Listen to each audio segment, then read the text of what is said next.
Сәлем Лимонның бу чыгарылышында мәйтләр өчен кием коллекциясы, Тануки рестораны һәм мужское государство арасында конфликт һәм Казан мэры Илсур Метшинның яңа дусты хәзер тулырак. Днепрда бер ритуаль хезмәтләр агентлыгында мәйтләр өчен кием коллекциясы булдырганнар һәм шәп кадрлар өчен модельләргә табутка төшеп, матур итеп фотосессияда ясарга кирәк булган. Ни өчен мондый коллекцияның барлыкка килүен агентлыкта бик гади итеп аңлаталар. Янәсе, хатын-кыз гел матур һәм зауклы булырга тиеш, хәтта үлгәч тә. Идеясы бәлки начар да түгелдер инде аның мәйтләр өчен кием коллекциясы булдыру идеясы, әмма менә шул фраза хатын-кыз үлгәч тә матур һәм зауклы булырга тиеш дигән, хатын-кызга исән чакта да тынычлык юк бит инде. Матур итеп киен, тыйнак бул, ашарга пешер, иреңне тыңла, хәтта бу үлгәч булса да тынычлыкта калдырыгыз инде хатын-кызны. Әз генә формулировкасын үзгәртеп, кеше үлгәч тә матурлыкка лаек дип һәм иратлар өчен, һәм хатын-кызлар өчен кием коллекциясы булдырсалар, бөтенләй башка хәл булыр иде. Һәм белмим, минем мондый киемдә ятасы килмәс иде үлгәч. Зәвыкның з хәрефе дә юк монда. Аллага шөкер, безнең татарларда кием дип мәшәкатьләнәсе юк, үлгәч бөтенебезне бер төрле әйбергә чорнылар да салып куялар. Стендап-комик Идрак Мирзализаденың шаяртуы өчен кулга алыну турында алдагы чыгарылышларның берсендә сөйләшкән идек һәм хәзер МВД әлеге комикның Россиядә торуын пожизненно нежелательно дип белдерде һәм хәзер Идрак Россиядән китәргә мәҗбүр. Шул ук вакытта федераль каналда Соловьев фамилиялы берәү туктаусыз төрле кешеләргә, төрле шәһәр халкына үзенең фикере белән килешмәүчеләргә ачыктан-ачык нәфрәт белдерүен дәвам итә һәм аңа хит бухны. Тануки япон рестораннары шелтәре үзенең инстаграмында кара тәнле ират белән фотосурәт урнаштырганнан соң мужское государство төркеменнән аларга һөҗүм башланган. Кыскача мужское государство төркеме турында мин андый төркем барлыгын әле генә шушы ситуациядан соң гына белдем.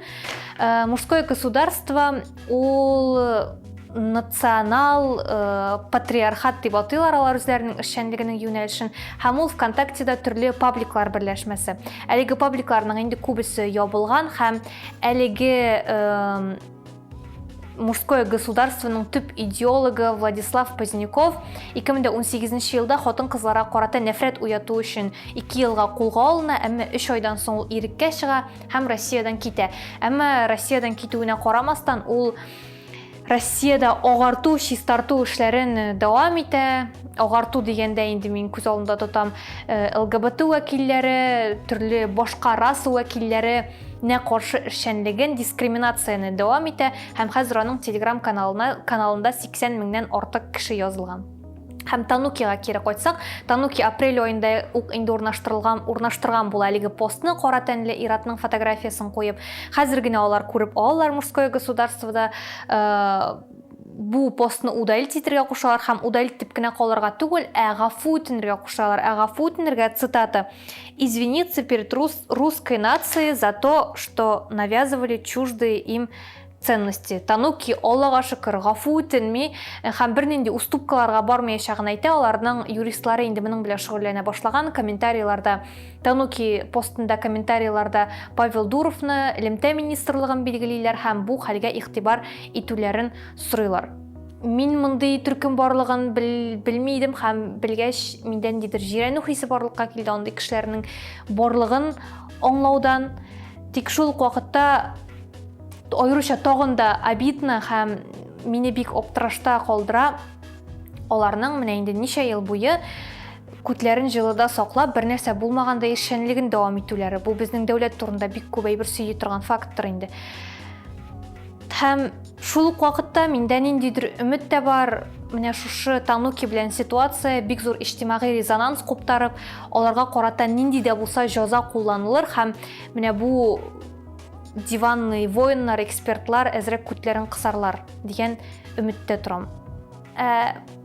Миңа калса, менә шундый төркемнәрдәге 90% кеше ул яшүсмерләр, егетләр инде һәм үзләренең тормышларында не состоявшиеся кешеләр, тормышларын яхшы итеп алып бара алмаган кешеләр, неудачниклар дип әйтик инде, грубо әйткәндә. Һәм алар үзләренең шул тормышлары барып чыкмаганда бөтен кешене гаеплиләр, шул исәптән кара тәнле кешеләрне, азиатларны, ЛГБТ вәкилләрен һәм менә шулай үзләренең эшләрендәге ачуларын һәм нәфрәтләрен чыгаралар. Һәм иманым камил, ул андый кешеләрнең 90% бу төркемдәге кешеләрнең Тануки кебек рестораннарда моңарчы бер кашан да ашаганнары юк һәм бер кашан ашый да алмаячаклар.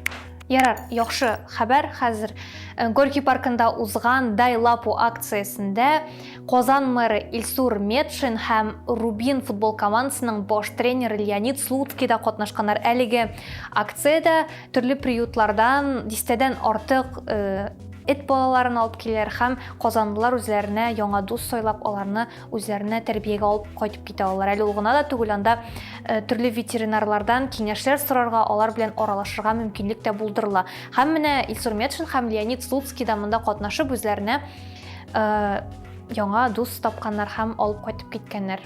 Булай бу рәвешле шәһәр халкына үрнәк күрсәтүләре өчен респект бик шәп һәм гомумән Илсур Метшинның соңгы елда менә шулай урамдагы хуҗасыз эт мәчеләргә карата ниндидер эшчәнлек алып бара башлавы сөендерә һәм бу шуның белән генә тукталып калмас, ахыр чиктә яхшы нәтиҗәләргә ирешербез дип ышанасы килә. Кыскасы, Илсур абый, без сине күзәтәбез бик каты. Давай син без мактарлык булсын, әйбәт итеп эшлә.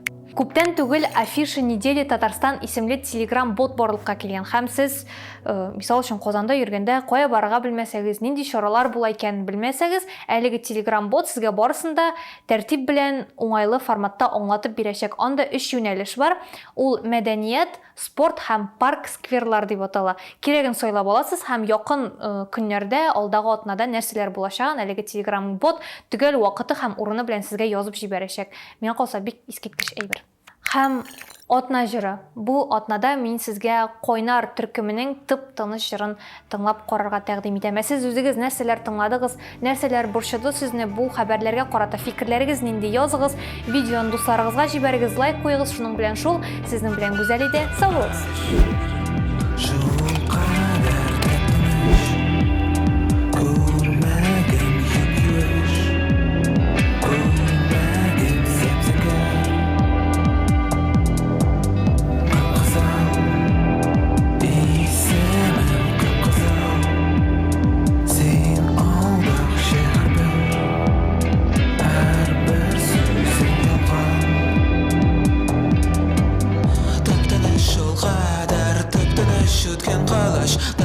Yaraldı ten, dış